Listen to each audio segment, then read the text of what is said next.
So hello everyone, this is C A Saanidhya Saraf, your friend mentor and coach for audit and law.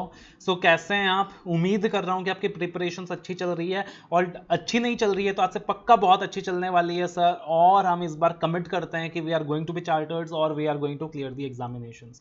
और इस process के अंदर जो भी मुझसे हो पाएगा, जो भी मेरी टीम अपना मेंटर से हो पाएगा, वो मैं आपके लिए करने वाला हूं। चाहे वो फ्री अमेंडमेंट वीडियोस की बात हो, नोट्स की बात हो, रिविजन वीडियोस की बात हो, ऑडियो क्लिप्स की बात हो, टेलीग्राम चैनल में टेस्ट की बात हो, from my side every kind of support is there. Right, मैं कोशिश करूंगा कि जी जान से आपकी मदद कर सकूं जितना मुझसे हो पाए। अब देखना, अगर मैं बात करूं तो talking about amendments in law for the November 20 examinations, तो सबसे पहले एक चीज क्लैरिफाई कर दूं कि नवंबर 20 एग्जामिनेशंस एक बहुत ही स्पेशल एग्जामिनेशन है, because that is a merger of May 20 and November 20 examination. Initially आपको पता है कि आपका एग्जाम मे 20 के लिए शेड्यूल्ड था, कोविड 19 पैंडेमिक के लिए नहीं हो पाया एग्जाम, और अब होपफुली नवंबर 20 को हमारे एग्जामिनेशंस हैं। तो अब मे 20 के लिए इंस्टीट्यूट ने जो अमेंडमेंट्स रिलीज करा था वो भी आपको पढ़ना है, और नवंबर 20 के लिए एडिशनली इंस्टीट्यूट ने जो अमेंडमेंट्स रिलीज करा है वो भी आपको पढ़ना है।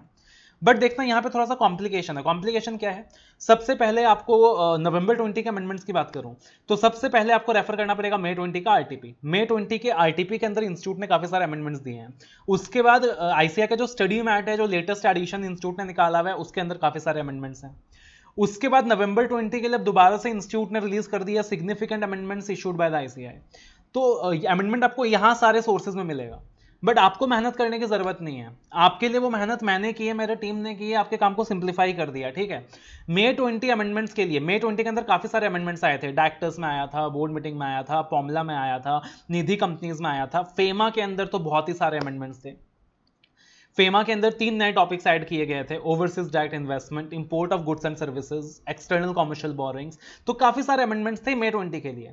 और मे 20 के लिए उस वक्त ही मैंने क्या किया था, अमेंडमेंट वीडियो रिलीज कर दिया था, अमेंडमेंट शीट रिलीज कर दिया था। 2 घंटे के अंदर सारे के सारे लॉ के अमेंडमेंट्स आपको करवा दिए थे। तो मोस्ट लाइकली आपने उस वक्त वो अमेंडमेंट्स देख लिए होंगे, राइट? और नहीं देखे हैं तो कोई बात नहीं है जी, वीडियो अब भी अवेलेबल है यूट्यूब में, नोट्स अब भी अवेलेबल है फ्रीली, तो अब देख लेना, दिक्कत क्या है। ठीक है, और साथ में डिस्क्रिप्शन के अंदर भी मैंने क्या कर दिया, मे 20 के लिए जो अमेंडमेंट्स के वीडियोस थे उसका लिंक दोबारा से आपको दे दिया है। फेमा के लिए अमेंडमेंट का अलग वीडियो था, बाकी चैप्टर्स के लिए अलग वीडियो था, तो मैंने आपको वो लिंक जो है दोबारा से डिस्क्रिप्शन में दे दिया है। आप दोबारा से क्या कर सकते हो, उन वीडियोस को देख सकते हो अगर आपने अभी तक नहीं देखा है या आप दोबारा रिवाइज करना चाहते हो, या फिर you can use my alternative amendment sheet as well. अब दोबारा से नवंबर 20 के अंदर इंस्टीट्यूट ने जब सिग्निफिकेंट अमेंडमेंट्स फॉर नवंबर 20 का फाइल रिलीज करा तो उसके अंदर काफी सारे डुप्लीकेसी है। मतलब इंस्टीट्यूट ने क्या किया कि मे 20 के अंदर जो अमेंडमेंट ऑलरेडी ला चुका था इंस्टीट्यूट, वो भी दोबारा नवंबर 20 वाले फाइल में रेप्लिकेट कर दिया, और कुछ जगहों पर रेप्लिकेट किया, कुछ जगहों पर रेप्लिकेट करना भूल गया। तो कंफ्यूजन ऐड हो गया, लेकिन आपको कुछ नहीं करना, आपको कुछ नहीं करना। मैंने और मेरी टीम ने क्या डिटेल्ड मैपिंग किया है। मे 20 का जो अमेंडमेंट्स आरटीपी में आया था या आईसीआई एसएम में आया था, और नवंबर 20 को जो सिग्निफिकेंट अमेंडमेंट्स इशू किया गया है उसमें डिफरेंस क्या है, उसका डिटेल्ड मैपिंग किया है। तो पहले मे 20 के अमेंडमेंट शीट के अंदर और वीडियोस के अंदर सब कुछ कवर करा दिया था मैंने टिल जून 20, और अब नवंबर 20 के सिग्निफिकेंट अमेंडमेंट शीट के अंदर जो भी एडिशनल अमेंडमेंट्स हैं जो पहले मे 20 वाले वीडियोस में कवर्ड नहीं हुए थे, मे 20 वाले अमेंडमेंट शीट में कवर्ड नहीं हुए थे, सिर्फ उन एडिशनल अमेंडमेंट्स को मैंने अब कवर कर दिया है in the November 20 amendment sheet. तो ये जो वीडियो होने वाला है करीबन 1 घंटे का वीडियो होगा। अगले 1 घंटे के अंदर हम लोग सिर्फ वो अमेंडमेंट्स देखेंगे जो मे 20 के लिए कवर्ड नहीं था। मतलब इन शॉर्ट अगर मैं बात करूं तो अगर आपने मे 20 वाला वीडियो देख रखा है अमेंडमेंट का, तो आपको सिर्फ 1 घंटे का वीडियो देखना है और एक 17 पेजेस के अमेंडमेंट के फाइल को रेफर करना है। और अगर पहले नहीं देखा था तो आप दोनों वीडियोस देखने हैं, मे 20 वाले वीडियोस भी देखने हैं, नवंबर 20 वाले वीडियोस भी देखने हैं। ठीक है, अगर आपने नहीं देखा था। नवंबर 20 के अंदर जो एडिशनल अमेंडमेंट्स हैं, सिग्निफिकेंट अमेंडमेंट्स हैं, वो मेजरली अगर मैं बात करूं 4 चैप्टर्स में है, डायरेक्टर्स के तीनों चैप्टर में है, और साथ ही साथ आईबीसी के अंदर, आईबीसी कोड के अंदर है। तो ये सारी चीजें हम लोग इस क्लास में डिस्कस करने वाले हैं इन द नेक्स्ट 1 आवर। अब देखना एक तो मैंने आपको अमेंडमेंट शीट दिया 17 पेजेस, करीबन 70 to 20 पेजेस का अमेंडमेंट शीट है, 20 पेज का।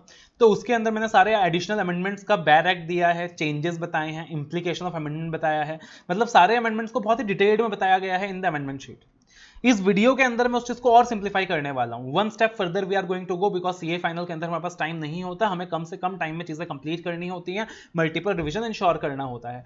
सो इस अमेंडमेंट वीडियो के अंदर अगले 1 घंटे में आप ये समझ लो कि जो अमेंडमेंट्स मैंने आपको 17 से 20 पेजेस में अमेंडमेंट शीट में दिया है, उसी को 5 से 6 पेज में मैं आपको 1 घंटे में कराने वाला हूं। हर एक अमेंडमेंट को मैंने सिंप्लीफाई करके आपके लिए रिटर्न नोट्स बनवा रखा है। आपको क्या करना है, सुनना है, समझना है, नोट डाउन करना है। सर नोट डाउन भी करना पड़ेगा क्या? करना पड़ेगा यार, इतना मतलब कंजूसी नहीं चलेगा। मैं तुम्हारे लिए मेहनत कर रहा हूँ यार, थोड़ी बहुत मेहनत तो आप भी कर लोगे मेरे लिए, थोड़ा बहुत नोट डाउन करेंगे हम साथ में। तो अमेंडमेंट शीट आप जब पढ़ोगे 17 से 20 पेज में डिटेल्ड में अमेंडमेंट दिया हुआ है, और अगर आप इन पॉइंट्स को नोट डाउन कर लोगे जो अभी वीडियो के वक्त मैं डिस्कस करूंगा, तो 5 से 6 पेज में सारे अमेंडमेंट्स कवर हो जाएगा, मतलब और कंसाइज हो जाएगा। और फिर डिटेल्ड अंडरस्टैंडिंग के लिए आप एक बार अमेंडमेंट शीट रेफर कर सकते हो, मेरे टेलीग्राम चैनल में अवेलेबल है और वेबसाइट में भी अवेलेबल है, ठीक है। So that is how we are going to proceed with the amendments. So please take a notebook or a register along, because 4 chapter के अमेंडमेंट हम लोग डिस्कस करेंगे और हर एक अमेंडमेंट मैं आपको लिखवाने वाला हूँ, आप लिखने वाले हो साथ में। So एक रजिस्टर ले लीजिए और चलो फटाफट 1 घंटे के अंदर ये सारे अमेंडमेंट्स कंप्लीट कर लेते हैं, और आपका जो अमेंडमेंट का फियर फोबिया है उसको खत्म कर देते हैं। ज्यादा अमेंडमेंट्स नहीं है, नॉमिनल है, टेंशन लेने की कोई जरूरत नहीं है। सो अब देखना, सबसे पहले we are going to talk about the amendments in the chapter of directors. तो डायरेक्टर्स के चैप्टर में क्या अमेंडमेंट है for the November 20 examinations? This amendments are only with respect to rule 6। अब अगर हम रूल 6 की बात करें, this is related with section 150 जो डेटाबेस का सेक्शन था, the database of independent directors. तो रूल 6 पहले अपने स्टडी मैटेरियल में था ही नहीं, राइट। रूल 6 स्टडी मैटेरियल में भी नहीं था और रूल 6 हमने भी क्लासेस में डिस्कस नहीं किया था। बट अभी क्या हुआ है कि ये जो अमेंडमेंट आया है वो विथ रिस्पेक्ट टू रूल 6 आया है, और इंस्टीट्यूट ने इन अमेंडमेंट्स को इनकॉर्पोरेट कर दिया। सो दैट इज वाई पूरा का पूरा रूल 6 अपने लिए इंपॉर्टेंट हो गया। तो रूल 6 में जितना भी आपको चाहिए एग्जाम के लिए, जितना भी इंपॉर्टेंट हो सकता है, प्लस रूल 6 के क्या क्या अमेंडमेंट्स हैं, तो ये सब कुछ अपन यहाँ पे बहुत अच्छे से डिस्कस करने वाले हैं, and believe me that is very very simple. So now talking about rule 6, that is something जो आपको एडिशनली पढ़ना है। तो याद करो सेक्शन 150 क्या था? Data bank of independent directors. याद है ना कि एक डाटा बैंक होता है, एक डाटा बैंक के अंदर उन सारे लोगों का नाम लिखा होता है who are interested to become independent directors, और उस डाटा बैंक को यूज करके कंपनी क्या कर सकती है? इंडिपेंडेंट डायरेक्टर्स चूज कर सकती है। तो अब उस डाटा बैंक के रिस्पेक्ट में कुछ डिटेल्स और डाले गए हैं, रूल 6 में ये सारी चीजें दी गई हैं। फॉर एग्जाम्पल अगर हम बात करें तो if we talk about independent director, तो भैया इंडिपेंडेंट डायरेक्टर एक बहुत ही ज्यादा इंपॉर्टेंट पोजीशन है कंपनी के अंदर आज की तारीख में। He is a person who has got a lot of powers and at the same time he has a lot of responsibilities. So to become the independent director in the company, आज के time में institute क्या कहता है कि आपको अपना नाम डेटाबेस में इंक्लूड भी कराना होगा। पहले क्या था कि हाँ भाई एक डेटाबेस है और उस डेटाबेस से क्या हो रहा है कि नाम चूज कर सकते हो आप कि किसको इंडिपेंडेंट डायरेक्टर बनाना है। रूल 6 के अंदर कुछ ऐसे रिक्वायरमेंट है कि जो भी बंदा इंडिपेंडेंट डायरेक्टर बन चुका है या जो भी बंदा इंडिपेंडेंट डायरेक्टर बनना चाहता है, उसको उस डेटाबेस में अपना नाम इंक्लूड कराना होगा, और अपना नाम इंक्लूड कराने के लिए एक ऑनलाइन प्रोफिशिएंसी टेस्ट भी पास करनी होगी। तो ऐसा नहीं है कि कोई भी इंडिविजुअल इंडिपेंडेंट डायरेक्टर बन जाएगा। We have already studied a lot of requirements to be the independent director in 149 subsection 6। Now they are telling कि भाई अगर कोई बंदा इंडिपेंडेंट डायरेक्टर बनना चाहता है या बन चुका है, तो उसको अपना नाम डाटा बैंक में इनकॉर्पोरेट कराना है, एक ऑनलाइन प्रोफिशिएंसी टेस्ट पास करनी है, ठीक है। That is the requirement they have inserted. अब ध्यान से सुनना, रूल 6(1)(a) बोला गया कि आपको जो डेट याद रखनी है ना, वो कौन सा डेट याद रखना है? Date of commencement of 5th amendment rules 2019, ठीक है। 5th अमेंडमेंट रूल्स 2019 कब कमेंस हुआ, आपको ये वाली डेट याद रखनी है। This date is very important. तो याद रखना 1 दिसंबर 2019 इज द डेट जब 5th अमेंडमेंट रूल्स 2019 कमेंस हुआ है। कौन सा डेट है? 1 दिसंबर 2019 इज द डेट जब 5th अमेंडमेंट रूल्स 2019 क्या हुआ है? कमेंस हुआ है, ठीक है। अब ध्यान से सुनना, बोला है कि on the date of commencement of 5th amendment rules 2019, जिस दिन ये रूल्स कमेंस हुए, अगर एक इंडिविजुअल ऑलरेडी कंपनी में इंडिपेंडेंट डायरेक्टर है, इंडिपेंडेंट डायरेक्टर अपॉइंट हो चुका है, ठीक है ना, मतलब जिस दिन ये रूल्स आया 1 दिसंबर 2019, उस दिन तक अगर एक इंडिविजुअल ऑलरेडी एक कंपनी के अंदर इंडिपेंडेंट डायरेक्टर है, तो बोला गया है कि इंडिपेंडेंट डायरेक्टर को क्या करना पड़ेगा, उस इंडिविजुअल को क्या करना होगा? He has to apply to the institute for inclusion of his name in the database of independent directors within 7 months. 7 महीने के अंदर क्या करना होगा? उस इंडिविजुअल को अप्लाई करना होगा to the institute for inclusion of his name in the database of independent directors within 7 months. अब यहां पे देखना एक टाइम पास है, बहुत बड़ा टाइम पास। क्या है? अगर आप अमेंडमेंट नोट्स देखेंगे, अमेंडमेंट शीट देखेंगे, या फिर अगर आप आरटीपी उठाकर देखेंगे, तो करस्पॉन्डिंगली उन्होंने 3 चीजें दी हैं। पहले बोला है कि भैया उस इंडिविजुअल को इंटीमेट करना पड़ेगा to the institute for inclusion of his name in the database within 3 months, 3 महीने। फिर वापस से बोला 5 महीने, फिर वापस से बोला 7 महीने। तो practically what happened is that पहले लॉ मेकर ने लिखा कि भैया 3 महीने के अंदर अप्लाई करना होगा for the name to be included in the database. फिर लॉ मेकर को लगा 3 महीना कम है, 3 महीने का 5 महीना कर दो। फिर लॉ मेकर को लगा 5 महीना भी कम है, 5 महीने का 7 महीना कर दो। तो वहां पे 3 टाइमलाइंस दी हुई है, 3 मंथ्स, 5 मंथ्स, 7 मंथ्स। आपको कंफ्यूज नहीं होना, आपको एग्जाम के लिए 7 मंथ्स करना है। Rather let me tell you practically अब 7 मंथ्स भी इंक्रीज हो गए, बट आपको अब 7 मंथ्स याद रखना है, ठीक है। आपको 3 मंथ्स याद नहीं रखना, आपको 5 मंथ्स याद नहीं रखना, आपको सिर्फ 7 मंथ्स याद रखना है। So on the date of the commencement of Fifth Amendment Rule 2019, if individual is already independent actor in the company, तो उस independent actor को क्या करना है, अप्लाई करना है to the institute for inclusion of his name in the database of independent actor within 7 months। ठीक है, 7 महीने के अंदर अप्लाई करना होगा। आपको 7 मंथ्स याद रखना है, आपको 3 मंथ्स या 5 मंथ्स याद नहीं रखना। उसके बाद बोला गया है, अब suppose after the date of commencement of Fifth Amendment Rules 2019, that is after 1st of December 2019, अगर कोई इंडिविजुअल किसी कंपनी में इंडिपेंडेंट एक्टर बनना चाहता है, तब उसके पास 7 मंथ्स का टाइम नहीं है, तब उसके पास 7 मंथ्स का टाइम नहीं है। तब बोला गया है कि बिफोर हिज अपॉइंटमेंट, अपने अपॉइंटमेंट से पहले ही उसको अप्लाई करना होगा institute for inclusion of his name in the database. ठीक है ना। तो बोला है कि अपॉइंटमेंट से पहले, फॉर एग्जाम्पल मिस्टर राम 1 दिसंबर 2019 में ऑलरेडी कंपनी में इंडिपेंडेंट एक्टर हैं, तो 7 महीने के अंदर वो अप्लाई कर देंगे for his name to be included in the database. लेकिन मान लीजिए लाडो से मिस्टर श्याम जो हैं वो डायरेक्टर अपॉइंट हो रहे हैं, इंडिपेंडेंट एक्टर अपॉइंट हो रहे हैं कंपनी में on 1st of April 2020। So in that very scenario अपने अपॉइंटमेंट से पहले ही मिस्टर श्याम को क्या करना होगा, अप्लाई करना होगा to the institute for inclusion of his name in the database of independent director before such appointment. ये जो एप्लीकेशन होता है ना, इसके लिए एक फीस लगता है और इसमें एक टाइम पीरियड होता है कि आप कितने टाइम के लिए अप्लाई कर रहे हो इंस्टीट्यूट को for including your name in the database of independent actor. तो वो एप्लीकेशन 1 साल का भी हो सकता है, वो एप्लीकेशन 5 इयर्स का भी हो सकता है, या फिर वो एप्लीकेशन लाइफ टाइम का भी हो सकता है। तो मिस्टर श्याम अगर इंडिपेंडेंट एक्टर बनना चाहते हैं लेट अस से सो एंड सो कंपनी में on 1st of April 2020, so in that very scenario mister Shyam को अप्लाई करना होगा टू द इंस्टीट्यूट कि भैया मेरा नाम क्या कर दो, डेटाबेस ऑफ इंडिपेंडेंट एक्टर्स में इंक्लूड कर दो। और वो एप्लीकेशन 1 साल का भी हो सकता है, वो एप्लीकेशन 5 साल का भी हो सकता है, वो एप्लीकेशन लाइफ टाइम का भी हो सकता है। लेकिन लॉजिकली सोचो कि अगर यहां पे मिस्टर श्याम ने जो एप्लीकेशन दिया है वो 1 साल का दिया है, तो जब 1 साल का समय खत्म हो जाएगा और उसके बाद भी he wants to continue as a independent director, तो उनको दोबारा से अप्लाई करना होगा, एक रिन्यूअल के लिए एप्लीकेशन देना होगा। सिमिलरली अगर 5 साल के लिए एप्लीकेशन दिया है, तो जब 5 साल का समय खत्म हो जाएगा तो दोबारा से रिन्यूअल के लिए एप्लीकेशन देना होगा। लेकिन अगर एक ही बार में लाइफ टाइम एप्लीकेशन दे दिया, लाइफ टाइम के लिए फीस पे कर दिया, तो दोबारा से कभी रिन्यूअल का झंझटबाजी नहीं आएगा। सो वो इंडिविजुअल को डिसाइड करना है कि उसको एप्लीकेशन 1 साल के लिए देना है या 5 साल के लिए देना है या लाइफ टाइम के लिए देना है। अगर मुझे लगता है कि भाई मैं for the time being independent actor बनने वाला हूं किसी कंपनी में, कुछ नहीं पता आगे बनूं या ना बनूं, तो मैं 1 साल का एप्लीकेशन दे सकता हूं। मुझे लगता है कि भाई 2-3 साल तो मैं इंडिपेंडेंट एक्टर रहने वाला ही हूं, तो 5 साल के लिए एप्लीकेशन दे सकता हूं। और मुझे लगता है कि यार ठीक है, जिंदगी भर किसी ना किसी का कंपनी का इंडिपेंडेंट एक्टर तो बनूंगा ही बनूंगा, तो बेटर है कि लाइफ टाइम का एप्लीकेशन दे दूं और रिन्यूअल के झंझट से बच जाऊं। तो बहुत सिंपल सी चीज है, ठीक है ना। तो यहां पे 2 सिनेरियोज बनती हैं कि as on the date of commencement of fifth amendment rules 2019, अगर उस दिन एक इंडिविजुअल ऑलरेडी कंपनी में इंडिपेंडेंट एक्टर है, तो उस इंडिविजुअल को यानी उस इंडिपेंडेंट एक्टर को अप्लाई करना होगा to the institute for inclusion of his name in the database of independent actor within 7 months. और अगर उसके बाद कोई व्यक्ति इंडिपेंडेंट एक्टर बनना चाहता है, तो अपॉइंटमेंट से पहले ही अप्लाई करना होगा for his name to be included in the database of independent actor. That application में be for 1 year, for 5 years और लाइफ टाइम।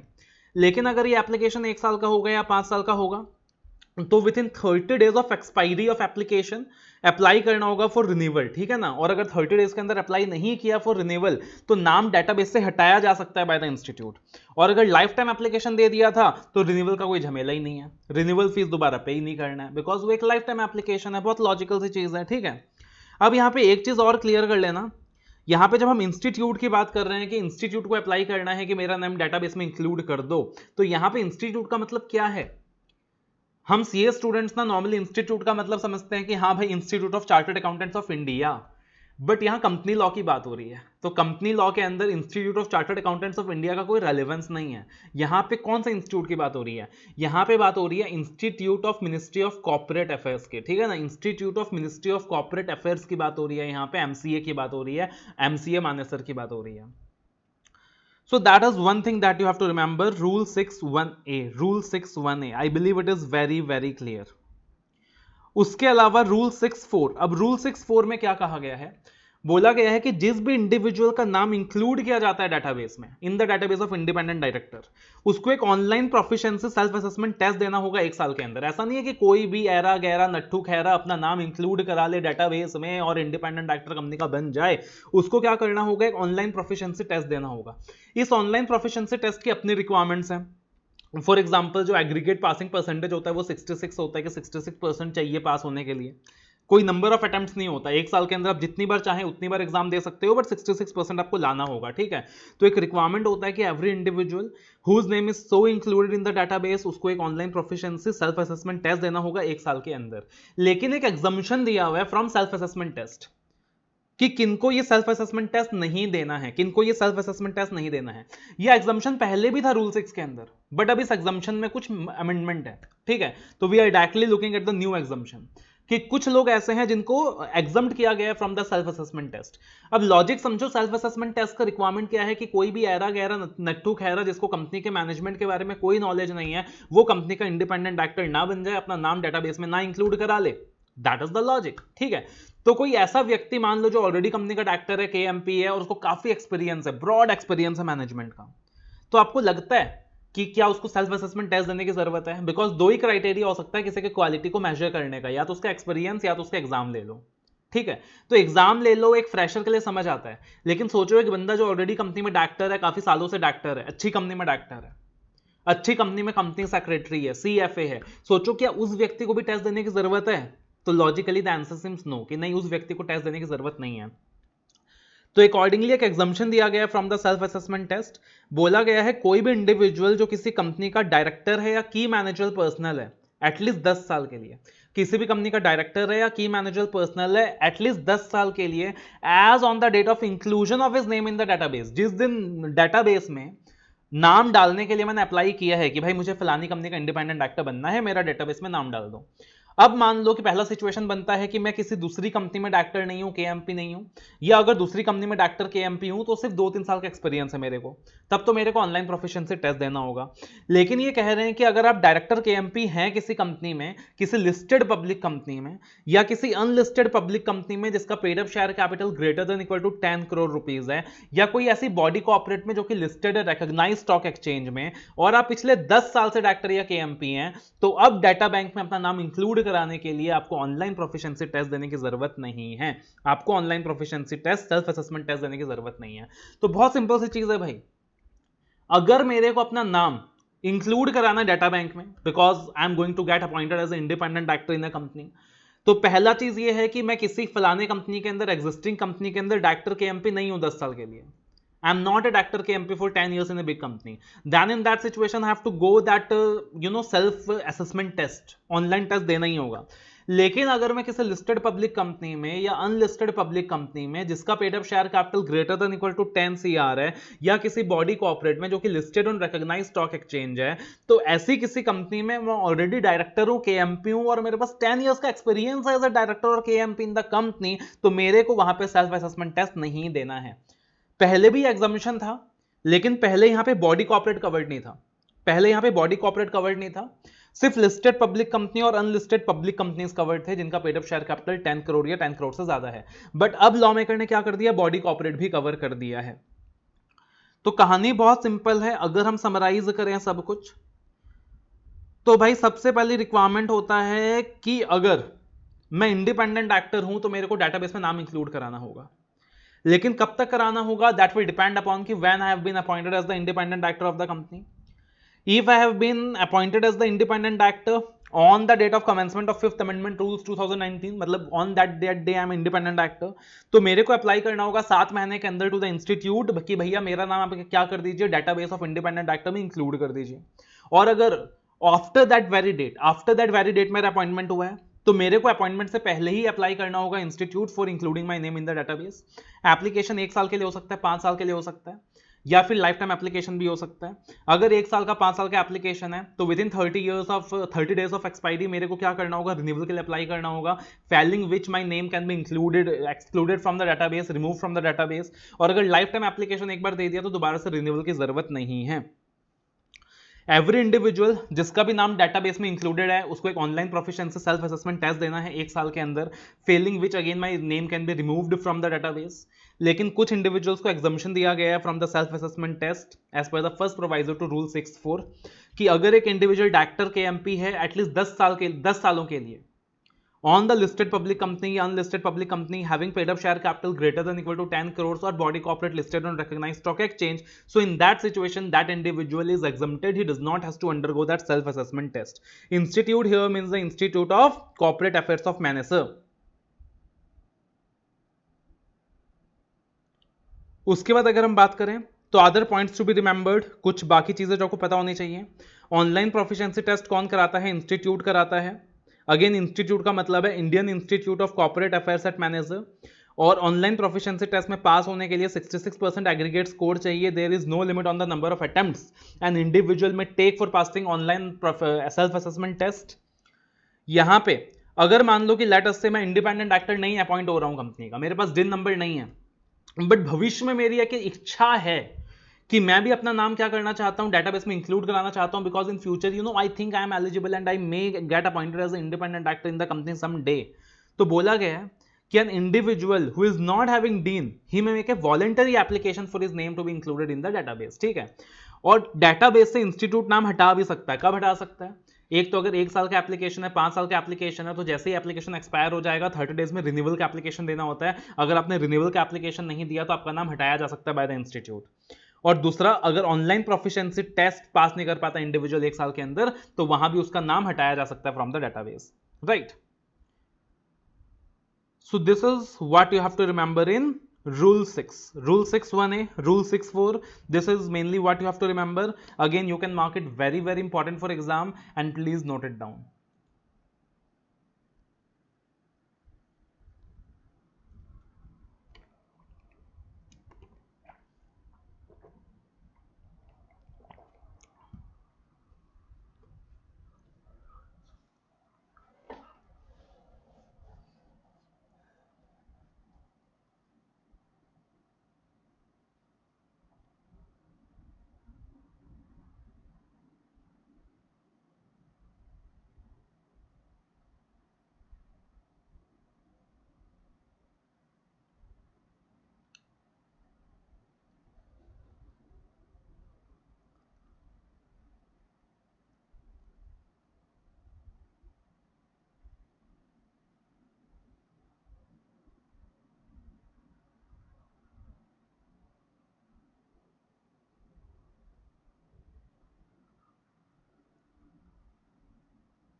सो देखना, if you look at the amendment sheet तो इस चीज को काफी अच्छे से दिया हुआ है। पहले ओल्ड प्रोविजन क्या था? Road map of amendment rule 6(1)(a). What was the old provision? Right, old provision के हिसाब से what was the amended provision 1, then what was the amended provision 2, and now what is the key take away from the amendment. सब कुछ बहुत अच्छे से दिया हुआ है। Then similarly road map of amendment rule 6(4). What is the change in the first proviso. लेकिन आपको इससे भी ज्यादा आसान क्या लगेगा जो मैंने आपको भी लिखवाया है? That will become even more simple for you, right. Coming to the next chapter, board meeting के चैप्टर के अंदर अगर हम बात करें तो कुल मिलाकर सिर्फ 2 चेंजेस हैं, ठीक है, या फिर आप 3 चेंजेस बोल सकते हो। Section 188 that is related party transactions, उसके अंदर 2 चेंजेस हैं, और सेक्शन 173 के अंदर एक छोटा सा रिलैक्सेशन है। बहुत सिंपल है, बहुत आसान है, ज्यादा कुछ नहीं है। लेट अस सी, ठीक है। तो देखना सेक्शन 188 के अंदर याद रखो रिलेटेड पार्टी ट्रांजैक्शंस की बात की गई है। अगर हम लोग रिकॉल करें what were the related party transactions? Sale, purchase और सप्लाई ऑफ गुड्स, सेलिंग और buying of property, leasing of property, availing any kind of services, underwriting, right, appointment in the place of profit. तो ये सारा क्या था? Related party transactions थे। This were the different transactions that we studied in section 188। Further हमने related parties का definition देखा था। उसके बाद अगर आपको याद हो कि हर एक ट्रांजैक्शन के लिए कुछ थ्रेशोल्ड लिमिट था, कि अगर रिलेटेड पार्टीज के साथ कंपनी ये ट्रांजैक्शन एंटर करती हैं, अगर वो transaction up to the threshold limit है, मतलब उन थ्रेशोल्ड लिमिट को एक्सीड नहीं किया जा रहा, तो वहां पे बोर्ड रिजोल्यूशन पास करना पड़ेगा, ऑडिट कमेटी का अप्रूवल लेना पड़ेगा, मेंबर्स के अप्रूवल का जरूरत नहीं है। मगर अगर उन ट्रांजैक्शंस का थ्रेशोल्ड लिमिट पास हो जाता तो वहां पे मेंबर्स का अप्रूवल चाहिए होता था, ऑर्डिनरी रिजोल्यूशन पास करना पड़ता था। That was what we discussed. कुल मिलाकर आपको याद होगा 6 तरीके के ट्रांजैक्शंस थे। पहला था सेल परचेज और सप्लाई ऑफ गुड्स, दूसरा सेलिंग और बाइंग ऑफ प्रॉपर्टी, तीसरा was leasing of property, fourth was availing और rendering of services. All the 4 transactions can be entered directly और थ्रू एन एजेंट। ठीक है। Fifth was appointment to the place of profit and sixth was underwriting of subscription. और इन सारे transactions के limit दिए हुए थे। अगर आपको याद हो तो सेल परचेज और सप्लाई ऑफ गुड्स के लिए जो लिमिट था कि अगर वो जो ट्रांजैक्शन एंटर की जा रही है विद द रिलेटेड पार्टी, अगर उसका जो थ्रेशोल्ड लिमिट है वो एक्सीड कर जाता है greater than equal to 10% of turnover और 100 crore whichever is less, तो ऑर्डिनरी रिजोल्यूशन चाहिए था। सिमिलरली जो दूसरा पॉइंट है सेलिंग और बाइंग ऑफ प्रॉपर्टी डायरेक्टली और थ्रू एन एजेंट, तो वहां पे प्रॉपर्टी का इंपैक्ट नेटवर्थ को जाता है। प्रॉपर्टी का जो इंपैक्ट है वो किस में जाता है? नेटवर्थ में जाता है। तो वहां पे जो लिमिट था कि that is if the limit exceeds greater than equal to 10% of net worth और 100 crore whichever is less, तो वहां पे ऑर्डिनरी रिजोल्यूशन चाहिए। फिर लीजिंग ऑफ प्रॉपर्टी के अंदर तो बहुत सारे लिमिट्स थे कि पहले देखो कि अगर लीजिंग ऑफ प्रॉपर्टी की बात कर रहे हैं तो if the limits exceeds greater than equal to 10% of turnover और 100 crore whichever is less, और if the limit exceeds greater than equal to 10% of net worth और 100 crore whichever is less, तो वहां पे ऑर्डिनरी रिजोल्यूशन चाहिए। सिमिलरली एवलिंग और rendering of services के लिए क्या था? Greater than equal to 10% of turnover और 100 CR whichever is less. अब उन सारे लिमिट्स को सिंप्लीफाई कर दिया, सारे लिमिट्स को सिंप्लीफाई कर दिया। वो जो 100 करोड़ के पॉइंट के साथ कंपैरिजन आ रहा था ना कि आप परसेंटेज निकालो, फिर परसेंटेज को 100 CR से कंपेयर करो, फिर विच एवर इज लेस निकालो, और फिर अगर जो वैल्यू आ रही है फाइनली, अगर उस वैल्यू को एक्सीड कर रहा है ट्रांजैक्शन का अमाउंट, तो मेंबर्स का अप्रूवल चाहिए। तो वहां पे अब क्या कर दिया लॉ मेकर्स ने? सिंप्लीफाई कर दिया चीजों को। अब आप देखोगे कि पहले जो 4 पॉइंट्स हैं उनमें से 3 पॉइंट के सेम थ्रेशोल्ड्स हैं, सेल परचेज और supply of goods, leasing of property, या फिर एवेलिंग और रेंडरिंग ऑफ सर्विसेज। ठीक है, तो दिस 3 पॉइंट सेल परचेज और supply of goods, leasing of property, या फिर एवेलिंग और रेंडरिंग ऑफ सर्विसेज डायरेक्टली और थ्रू एजेंट। इन तीनों पॉइंट के अंदर आपको सिर्फ एक थ्रेशोल्ड लिमिट याद रखनी है, greater than equal to 10% of turnover. यानी अगर कंपनी सेल परचेज और सप्लाई ऑफ गुड्स का ट्रांजैक्शन एंटर करती है अपने रिलेटेड पार्टीज के साथ, या फिर लीजिंग ऑफ प्रॉपर्टी का ट्रांजैक्शन एंटर करती है अपने रिलेटेड पार्टी के साथ, या फिर सर्विस देती है या सर्विस लेती है अपने रिलेटेड पार्टी से, तो आपको सिर्फ एक थ्रेशोल्ड याद रखना है कि अगर वहां पे जो ट्रांजैक्शन की लिमिट है वो एक्सीड हो जाता है 10% ऑफ टर्नओवर, या फिर it is equal to the 10% of turnover, then ordinary resolution will be required, members approval will be needed.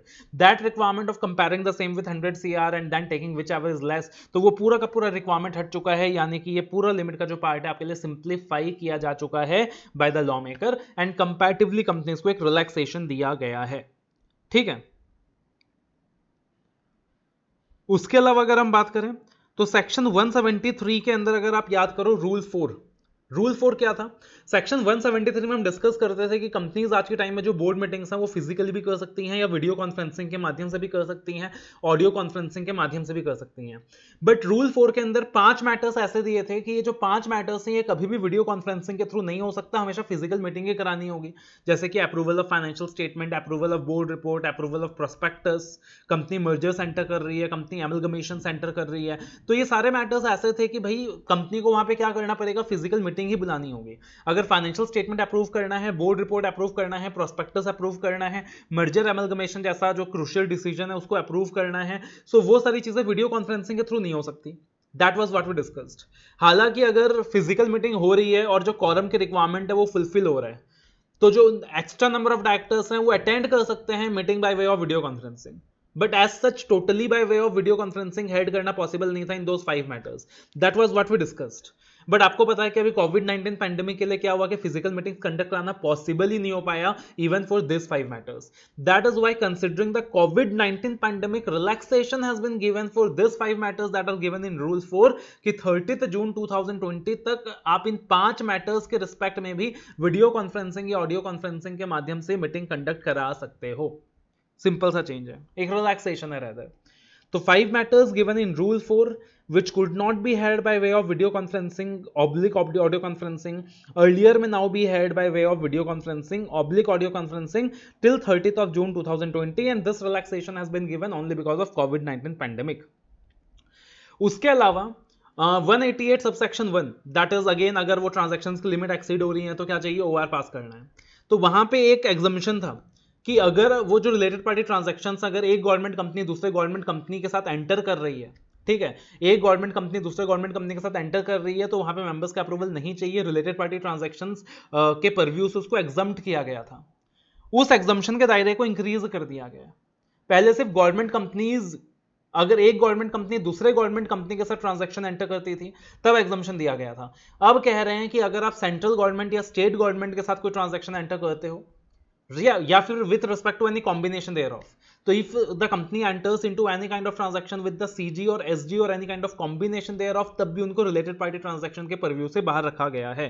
That is related party transactions can now be entered with CG और SG और any other government company other than a listed company and such contracts can be entered without any approval from the shareholders। तो again ये एक छोटा सा requirement है, एक simple सा रिक्वायरमेंट है। तो इसलिए मैंने बोला था सेक्शन 188 के अंदर ये दो चीजें ध्यान रखनी है।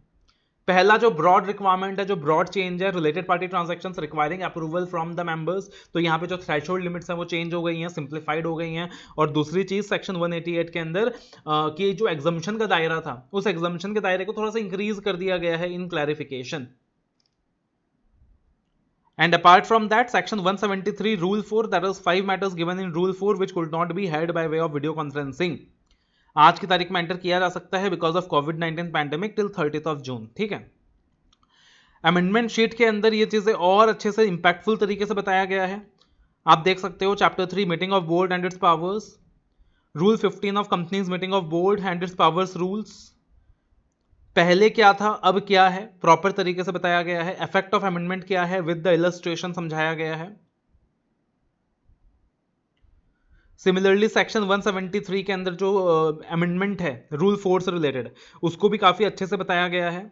Scope of exemption expanded for government companies in section 188 subsection 1 first proviso, again old law क्या था और न्यू लॉ क्या है, what is the old law and what is the new law, what is the effect of amendment, सब कुछ बहुत अच्छे से समझाया गया है।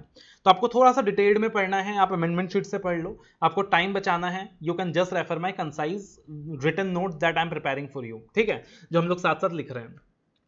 बेस्ट तरीका क्या है, पहले अमेंडमेंट शीट से एक बार पढ़ लो और उसके बाद वो जो कंसाइज क्रक्स नोट्स मैंने आपको दिया है जो क्लासेस में बनवाए हैं आप उसको क्या कर लीजिए, फॉलो कर लीजिए। ठीक है, तो again you can just note this down. This are the amendments that you have to remember in the chapter of board meeting.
Appointment and remuneration of managerial personnel का जो चैप्टर है that is the third chapter of directors, तो इसके अंदर सिर्फ दो ही amendments हैं, ज्यादा अमेंडमेंट्स नहीं है फॉर नवंबर 20 एग्जामिनेशंस, राइट।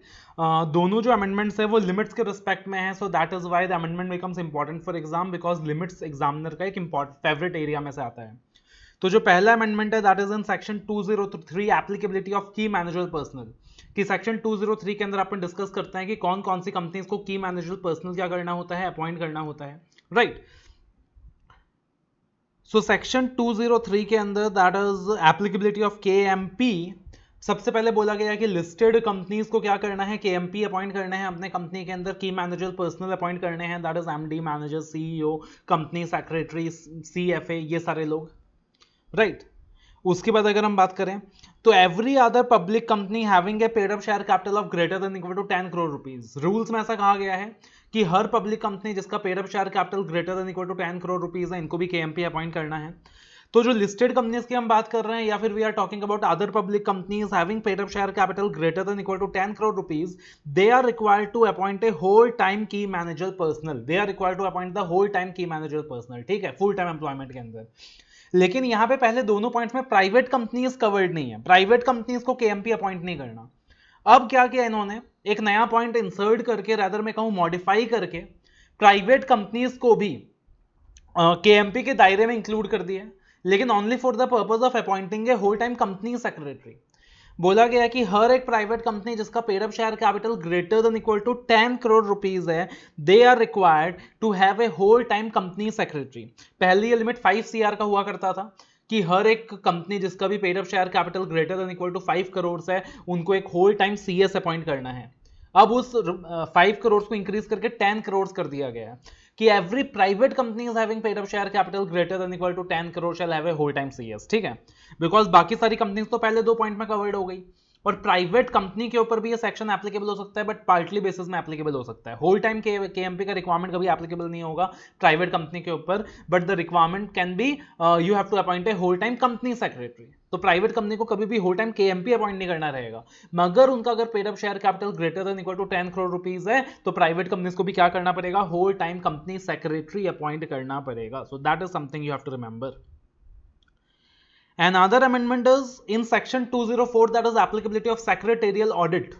तो सेक्रेटरियल ऑडिट की अगेन हम बात करें तो something related to a CS, because secretarial audit कौन कंडक्ट करता है, एक company secretary in practice conduct करता है to ensure the compliance of laws and regulation.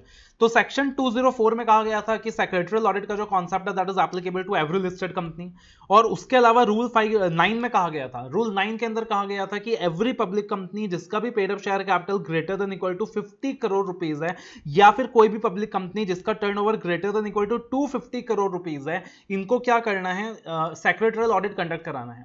Right, तो पब्लिक कंपनीज के लिए बोला गया था कि एवरी पब्लिक कंपनी जिसका भी paid up share capital greater than equal to 50 crore है, या फिर turnover greater than equal to 250 crore है, इनको क्या करना है, सेक्रेटरियल ऑडिट अपना कराना है, and obviously they will have to appoint a company secretary for that. Right, because the secretarial audit will be conducted by a company secretary. अब यहां पे एक रिक्वायरमेंट और ऐड कर दिया गया है, पेड अप शेयर कैपिटल का रिक्वायरमेंट तो था ही, टर्नओवर का रिक्वायरमेंट था ही, एक रिक्वायरमेंट और ऐड कर दिया गया है, बोला है एवरी कंपनी, हर एक कंपनी, चाहे वो पब्लिक हो चाहे वो प्राइवेट हो, हर एक कंपनी जिसका भी outstanding loans and borrowings from banks and public financial institutions greater than equal to 100 crore rupees है, इनके ऊपर भी सेक्रेटरियल ऑडिट का कॉन्सेप्ट एप्लीकेबल होगा। यानी मैं कह सकता हूं कि सेक्रेटरियल ऑडिट का जो होराइजन है वो इंक्रीज कर दिया है, जो सीएस का स्कोप है वो इंक्रीज कर दिया है, बिकॉज सेक्रेटरियल ऑडिट कौन करेगा, सीएस करेगा। तो सीएस का पहले स्कोप बहुत लिमिटेड था, बिकॉज सिर्फ पब्लिक कंपनीज को कवर किया जा रहा था, सिर्फ लिस्टेड कंपनीज को कवर किया जा रहा था, और उन पब्लिक कंपनीज को कवर किया जा रहा था जिनका paid up share capital greater than equal to 50 crore rupees है, या फिर turnover greater than equal to 250 crore rupees है। लेकिन अब इसके एम्बिट को इंक्रीज कर दिया, इसके स्कोप को इंक्रीज कर दिया, बिकॉज इन्होंने कह दिया कि हर एक कंपनी, कोई भी कंपनी, चाहे वो पब्लिक हो चाहे वो प्राइवेट हो, जिसका भी outstanding loans and borrowings from banks and financial institution greater than equal to 100 crore rupees है, तो उनको भी सेक्रेटरियल ऑडिट कंडक्ट कराना है। तो कहीं ना कहीं सीएस के स्कोप को भी इंक्रीज कर दिया है by adding this particular point. Right, so again that is something that you need to remember. तो सिर्फ 2 ही अमेंडमेंट्स हैं in this particular chapter, that is appointment and remuneration of managerial personal.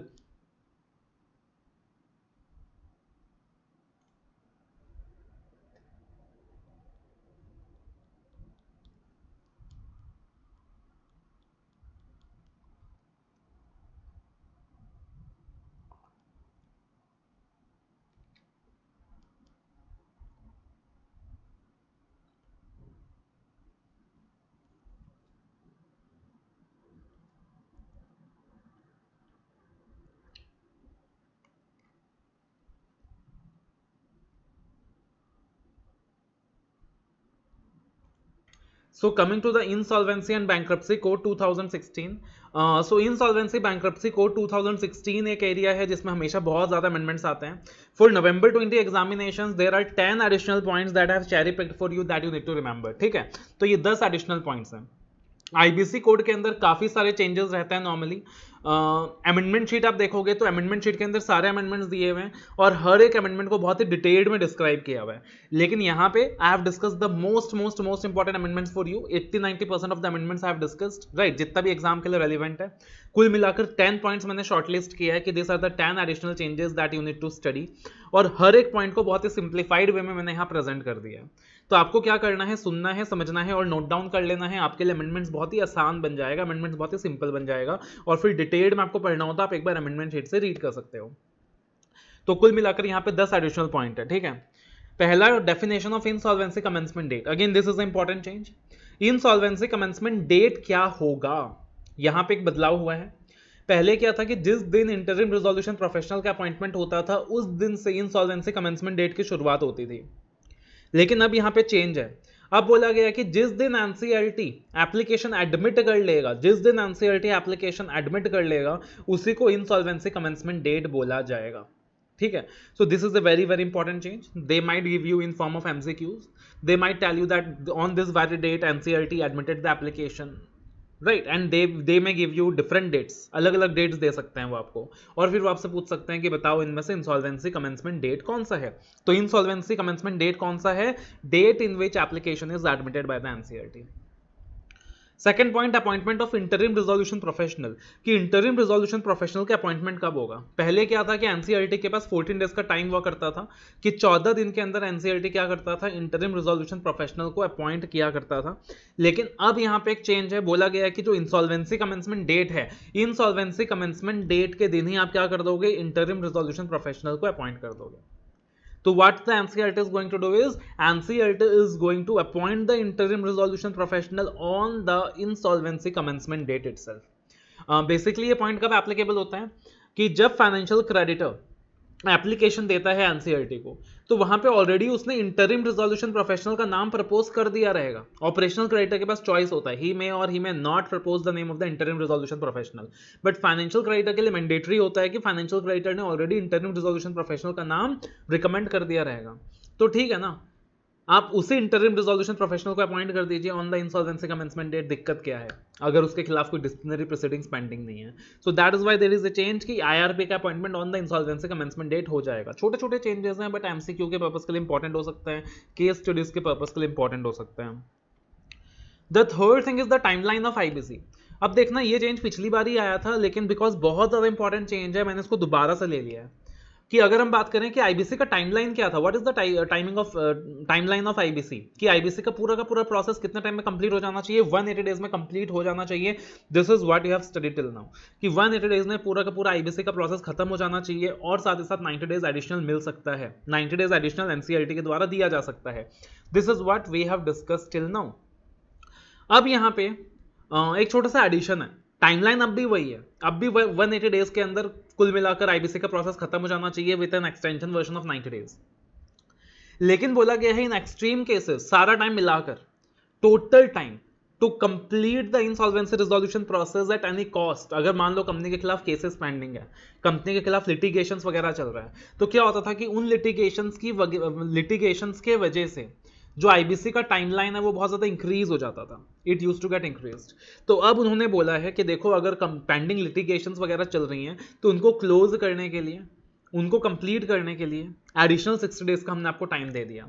तो कुल मिलाकर the total time to complete the insolvency resolution process shall be 330 days. कितना, 330 days, जिसमें याद रखना 180 डेज ही नॉर्मल टाइम है। अगर आपसे पूछा जाए what is the timeline to complete the CRP process, आप बोलोगे 180 डेज। अगर आपसे ये पूछा जाए what is the total timeline to complete the CRP process, आप बोलोगे 330 days. 90 days is the one-time extension given by the NCLT and 60 days is the additional time that is given to complete the pending litigations. अब यहाँ पे एक चीज और आपको ध्यान रखनी है कि जिस दिन अमेंडमेंट फोर्स में आया, मान लो ऑलरेडी 330 डेज पार हो चुका है, 400 दिन हो चुके हैं कंपनी को, और उनका जो इंसॉल्वेंसी प्रोसीडिंग है वो खत्म नहीं हुआ अभी तक। लॉ कहता है कि हर हाल में 330 डेज में खत्म हो ही जाना चाहिए, लेकिन जिस दिन अमेंडमेंट फोर्स में आया उस दिन तक क्या हुआ कि वो जो 330 डेज है वो ऑलरेडी पार हो चुका था। तो यहाँ पे 90 डेज का एक ट्रांजिशनल टाइम दिया हुआ है, 90 डेज का एक एडिशनल टाइम दिया हुआ है, 90 डेज का एक ट्रांजिशनल टाइम दिया हुआ है कि ऑलरेडी 330 डेज खत्म हो चुका है अमेंडमेंट आने से पहले ही। तो दैट इज वाई हम आपको एक्स्ट्रा 90 डेज दे रहे हैं कि अपना जो भी आप पेंडिंग लिटिगेशंस वगैरह वो सारा कुछ खत्म कर दीजिए। So again that is something that you need to remember. उसके बाद देखना जो कॉन्सेप्ट ऑफ मॉरेटोरियम है, सेक्शन 14। मॉरेटोरियम के अंदर छोटे छोटे क्लैरिफिकेशंस आए हैं। तो मॉरेटोरियम का कॉन्सेप्ट क्या था कि वो जो 180 डेज का टाइम है उसमें कॉर्पोरेट को एक तरीके से क्या किया जाएगा, स्टेबल होने का, रिकवर करने का मौका दिया जाएगा। इसलिए काफी सारा रेस्ट्रिक्शंस था कि मॉरेटोरियम के वक्त कंपनी का कोई भी प्रॉपर्टी बेचा नहीं जाएगा, डिस्पोज ऑफ नहीं किया जाएगा। तो इस तरीके से काफी सारे रेस्ट्रिक्शंस था मॉरेटोरियम के वक्त, राइट। अब यहाँ पे कुछ 3-4 इश्यूज हैं जिनको क्लैरिफाई किया गया है। पहला, मान लो जैसे लेट अस से कोई टेलीकॉम कंपनी है, तो टेलीकॉम कंपनी ने 5G 3G licence, 2G licence, 4G license, 5G licence इनके लिए अप्लाई किया हुआ है। तो मॉरेटोरियम, और लेट अस से वो जो टेलीकॉम कंपनी है वो इंसॉल्वेंसी प्रोसीडिंग्स में जा चुकी है, CRP प्रोसेस उसका स्टार्ट हो चुका है। तो क्या मॉरेटोरियम प्रोसेस के वक्त सेंट्रल गवर्नमेंट या स्टेट गवर्नमेंट उनका लाइसेंस टर्मिनेट कर सकती है, सस्पेंड कर सकती है, कैंसिल कर सकती है, ऐसा कुछ कर सकती है क्या? तो यहां पे क्लैरिफाई किया गया है कि सेंट्रल गवर्नमेंट या स्टेट गवर्नमेंट मॉरेटोरियम के वक्त किसी कंपनी का कोई भी लाइसेंस वगैरह तभी सस्पेंड कर सकती है या टर्मिनेट कर सकती है, या कोई परमिट कैंसिल कर सकती है, रजिस्ट्रेशन कैंसिल कर सकती है, कोटा कंसेशन क्लियरेंस एक्सेट्रा, कि if they have defaulted in the payment of current dues, जो उनके करंट ड्यूज हैं, अगर उन्होंने करंट ड्यूज के पेमेंट में डिफॉल्ट किया है, if they have defaulted in the payment of current dues, तो करंट ड्यूज के पेमेंट में अगर डिफॉल्ट किया है तो यहां पे सेंट्रल गवर्नमेंट क्या कर सकती है, सेंट्रल गवर्नमेंट, स्टेट गवर्नमेंट या फिर कोई भी लोकल अथॉरिटी, वो लोग सस्पेंड कर सकते हैं या टर्मिनेट कर सकते हैं license, permit, registration, quota concession clearance on grounds of insolvency. लेकिन कंडीशन क्या है, only if there is a default in payment of the current dues. अगर करंट ड्यूज के पेमेंट के रिस्पेक्ट में डिफॉल्ट है तो सेंट्रल गवर्नमेंट यहां पे टर्मिनेट कर सकती है, स्टेट गवर्नमेंट यहां पे टर्मिनेशन कर सकती है, राइट, या फिर सस्पेंशन कर सकती है, प्रोवाइडेड करंट ड्यूज के पेमेंट डिफॉल्ट है। That is something you have to remember. Moratorium का रेस्ट्रिक्शन तब अप्लाई नहीं करेगा। उसके बाद हमने डिस्कस किया था मॉरेटोरियम के वक्त की essential supply of goods and services कभी भी टर्मिनेट नहीं होता मॉरेटोरियम के वक्त, कि यार अगर कंपनी मान लो गुड्स बेच रहा है, गुड्स परचेज कर रहा है, अगर आप उसी को टर्मिनेट कर दोगे तो यानी कंपनी का बिजनेस ही बंद हो जाएगा, वो अपने आप को रिकवर कैसे करेगा, वो तो और क्राइसिस में चला जाएगा। That was the logic we discussed. लेकिन अब बोला है, एक क्लैरिफिकेशन दिया है कि मान लो जिन सप्लायर से कंपनी गुड्स परचेज करती है या जिनको कंपनी माल बेचती है, तो कंपनी ने गुड्स परचेज किया जिन सप्लायर से, कंपनी ने उनके ही पेमेंट में डिफॉल्ट कर रखा है, कंपनी ने उनके ही पेमेंट में डिफॉल्ट कर रखा है, तो सप्लायर ने माल देने से मना कर दिया, हम आपको नहीं देंगे। लेकिन मॉरेटोरियम में तो ये बोला हुआ था कि भाई the essential supply can not be terminated, तो वहां पे एक कॉन्फ्लिक्ट पैदा हो रहा था। अब लॉजिकल सी चीज है कि अगर कंपनी डिफॉल्ट करके बैठी है in dues arising of such supply, तो सप्लायर क्यों वहां पे एसेंशियल सर्विसेज प्रोवाइड करेगा? तो यहाँ पे क्लैरिफिकेशन दे दिया है कि even the essential supply of goods and services can be terminated during moratorium provided that there is a default in dues arising out of such supply. तो ये अगेन दूसरा क्लैरिफिकेशन है, ठीक है। तो पहला क्लैरिफिकेशन समझ आ गया, जैसे मैंने 3G एग्जांपल लिया, 3G license, 4G license, 5G license, कि सेंट्रल गवर्नमेंट हो गया, स्टेट गवर्नमेंट हो गया, या कोई भी लोकल अथॉरिटी हो गया, वो लोग सस्पेंड कर सकते हैं, टर्मिनेट कर सकते हैं लाइसेंस वगैरह, परमिट वगैरह, रजिस्ट्रेशन वगैरह, if there is a default in the payment of current dues. Similarly essential supply of goods and services को भी मॉरेटोरियम में टर्मिनेट किया जा सकता है इफ there is a default in dues arising out of such सप्लाई। और उसके बाद कहा गया है कि moratorium shall not apply to transactions और agreements notified by central government in consultation with financial sector regulator और एनी अदर अथॉरिटी। तो बेसिकली यहां पे सेंट्रल गवर्नमेंट ने अपने पास एक पावर रिजर्व कर लिया कि कल को हम किसी फाइनेंशियल सेक्टर रेगुलेटर जैसे कि आरबीआई के साथ कंसल्ट करके, या जो भी कोई दूसरी अथॉरिटी होगी भविष्य में, उनके साथ कंसल्ट करके अगर हम कुछ एग्रीमेंट्स लेकर आते हैं और ट्रांजैक्शंस लेकर आते हैं और ये कहते हैं कि मॉरेटोरियम का जो कानून है वो इस पे एप्लीकेबल नहीं होगा, तो in that very scenario moratorium का लॉ उन ट्रांजैक्शंस के ऊपर एप्लीकेबल नहीं होगा। तो मतलब that is just kind of a power that the CG has vested upon itself. उसके बाद moratorium shall not apply to a surety in case of a contract of guarantor to corporate debtor. तो जिस तरीके से आपने contract act में पढ़ा हुआ है, surety in contract of guarantee है ना, एक श्योरिटी होता है इन ए कॉन्ट्रैक्ट ऑफ गारंटी, तो मॉरेटोरियम का जो कानून है उनके ऊपर एप्लीकेबल नहीं होगा। तो छोटे छोटे क्लैरिफिकेशंस हैं, ज्यादा दिमाग लगाने का नहीं है। अब देखना यहाँ पे एक बहुत ही ज्यादा इंपॉर्टेंट चेंज है, सेक्शन 32A, रैदर एक क्लैरिफिकेशन है मैं कहूंगा। इस अमेंडमेंट को एक क्वेश्चन के फॉर्म में डिस्क्राइब किया मैंने। आप बैर एक्ट से पढ़ोगे आपको कुछ समझ नहीं आएगा। अमेंडमेंट शीट के अंदर मैंने पूरा बैर एक्ट प्रोवाइड किया आपको, उसके बाद उसका एनालिसिस दिया, उसका क्रक्स दिया, उसका इम्प्लीकेशन दिया, सब कुछ दिया है। लेकिन आपको एग्जाम के लिए उतना ही याद रखना है जितना आपको अभी मैं करेंटली बता रहा हूँ। एक क्वेश्चन के फॉर्म में आपके सामने सवाल रख रहा हूँ और फिर उसका जवाब दूंगा। कि मान लो एक कॉर्पोरेट डेटर है जिसका CRP प्रोसेस होता है, ठीक है। अब कॉर्पोरेट डेटर ने CRP प्रोसेस खत्म होने से पहले काफी सारे डिफॉल्ट्स करे होंगे, काफी सारे ऑफेंसेस करे होंगे, ठीक है। तो corporate debtor may have committed many offences prior to the CRP process. अब क्या हुआ, सीआरपी प्रोसेस हो गया उस कॉर्पोरेट डेटर का, तो सवाल ये उठता है कि सीआरपी प्रोसेस कंप्लीट होने के बाद, रिजोल्यूशन प्लान अप्रूव होने के बाद, क्या कॉर्पोरेट डेटर अब भी उन पुराने ऑफेंसेस के लिए लायबल रहेगा? यस और नो। आई बिलीव आपको क्वेश्चन समझ आ गया, ठीक है। तो अब लॉजिकली सोचो और बताओ कि जो भी पुराने ऑफेंसेस होंगे, जो सीआरपी से पहले के ऑफेंसेस थे, रिजोल्यूशन प्लान के पहले के ऑफेंसेस थे, क्या उन ऑफेंसेस के लिए अभी भी कॉर्पोरेट डेटर लायबल रहेगा once the resolution plan is approved and once the CRP plan process is done? अब आप बोलोगे यस सर, ऑब्वियसली लायबिलिटी तो रहनी चाहिए, हमने तो हर जगह यही डिस्कस किया आज तक। एमलगमेशन वगैरह भी हम पढ़ते हैं कि हाँ भाई एमलगमेशन के बाद भी पुरानी कंपनी की लायबिलिटी बनी रहेगी, तो हमने तो आज तक यही डिस्कस किया कि लायबिलिटी बनी रहनी चाहिए, तो ऑफेंसेस बने रहने चाहिए, कॉर्पोरेट डेटर की लायबिलिटी रहनी चाहिए। लेकिन फिर आप सोच के देखो रिवाइवल कैसे होगा? इनसॉल्वेंसी रिजोल्यूशन का तो प्रोसेस ही है, ऑब्जेक्टिव ही है रिवाइवल करना।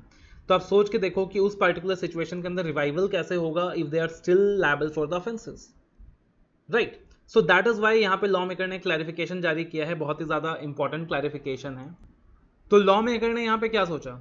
लॉ मेकर ने सोचा कि अल्टीमेटली अगर कंपनी के अंदर ऑफेंसेस हुए हैं, उस कंपनी ने ऑफेंसेस कमिट किया है, उस कॉर्पोरेट डेटर ने ऑफेंसेस कमिट किया है, तो practically it is not the company who has done those offences.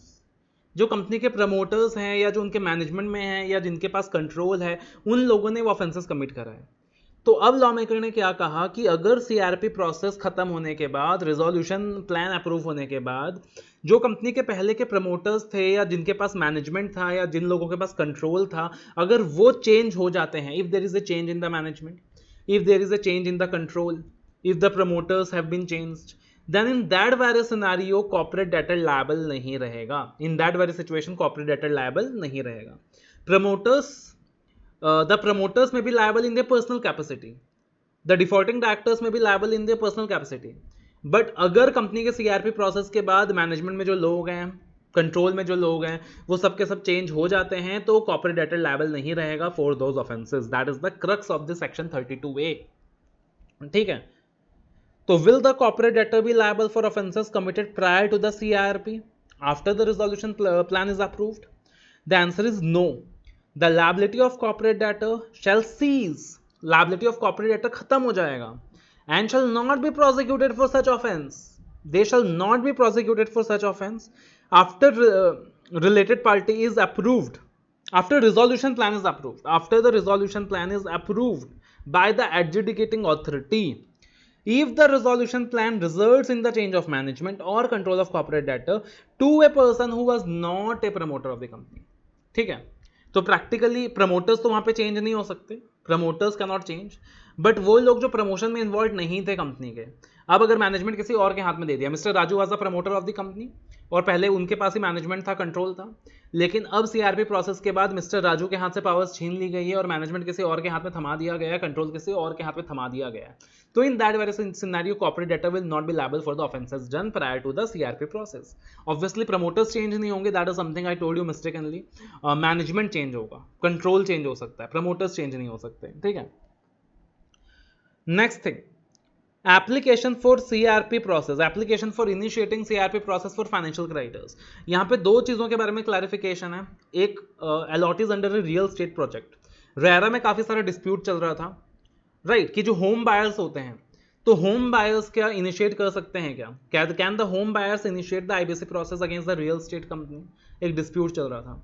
फिर दूसरा डिबेंचर होल्डर्स के रिस्पेक्ट में, कि जो डिबेंचर होल्डर्स हैं, तो डिबेंचर होल्डर्स क्या इनिशिएट कर सकते हैं कि CRP process against the company.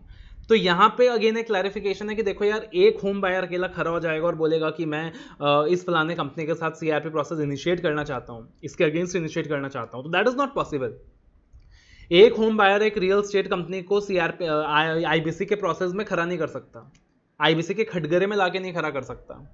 So that is why यहाँ पे क्लैरिफिकेशन आया है कि सेम रियल स्टेट प्रोजेक्ट के अंदर अगर एटलीस्ट 100 होम बायर्स या अलॉटीज एप्लीकेशन देते हैं, सेम रियल स्टेट प्रोजेक्ट होना चाहिए, ठीक है। ऐसा नहीं कि अलग अलग रियल स्टेट प्रोजेक्ट है, यहां से 5 होम बायर्स, यहां से 10 होम बायर्स, यहां से 20 और टोटल 100 हो गए, नहीं, टोटल 100 होम बायर्स या allottees under the same real estate project और at least 10% of allottees whichever is less. अगर इतनी रिक्वायरमेंट सेटिस्फाई हो रही है तो ये लोग क्या कर सकते हैं, एप्लीकेशन दे सकते हैं under the insolvency bankruptcy code.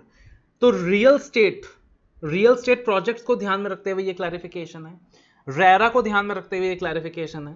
Economic loss के जो स्टूडेंट है पेपर 6D वाले, उनके लिए पॉइंट काफी इंपॉर्टेंट है, इंटीग्रेटेड केस लॉ में पूछा जा सकता है, बिकॉज उनके लिए यहाँ पे फेमा भी एप्लीकेबल होता है, आईबीसी भी एप्लीकेबल होता है, और साथ ही साथ रेरा भी एप्लीकेबल होता है, राइट।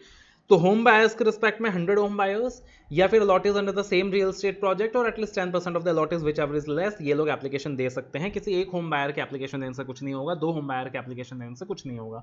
और डिबेंचर होल्डर्स के रिस्पेक्ट में भी सिमिलर प्रोविजन है, 100 debenture holders of the same class और 10% of the debenture holders whichever is less.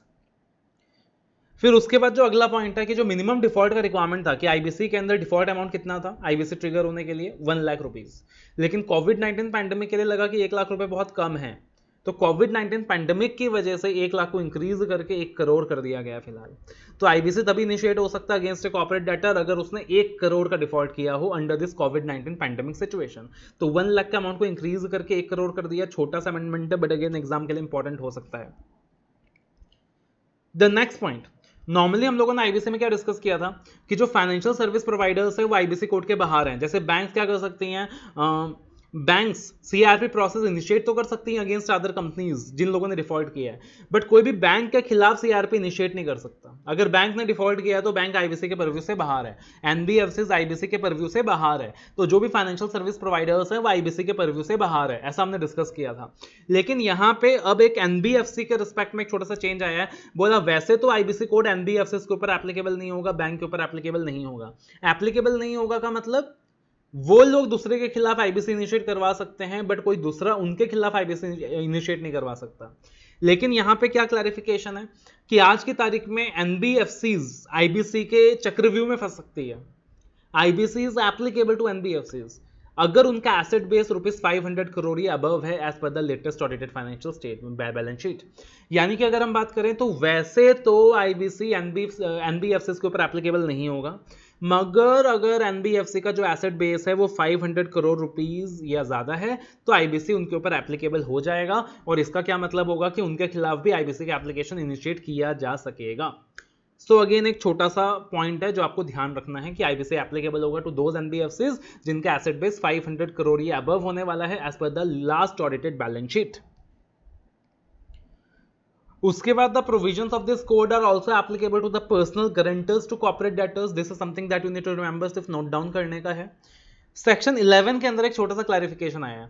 Section 11 आपको याद होगा, persons who are not entitled to make application, कौन लोग इंटाइटल्ड नहीं है to make the application for CIRP, जिसके अंदर 4 पॉइंट था कॉर्पोरेट डेटर के रिस्पेक्ट में कि एक कॉर्पोरेट डेटर जिसको ऑलरेडी एक सीआईआरपी प्रोसेस चल रहा है वो एप्लीकेशन नहीं दे सकता। एक कॉर्पोरेट डेटर जिसका सीआरपी प्रोसेस खत्म हो गया है और 12 महीने पहले ही कंप्लीट हुआ है, in the last 12 months complete हुआ है, वो लोग एप्लीकेशन नहीं दे सकते टू इनिशिएट सीआरपी, राइट।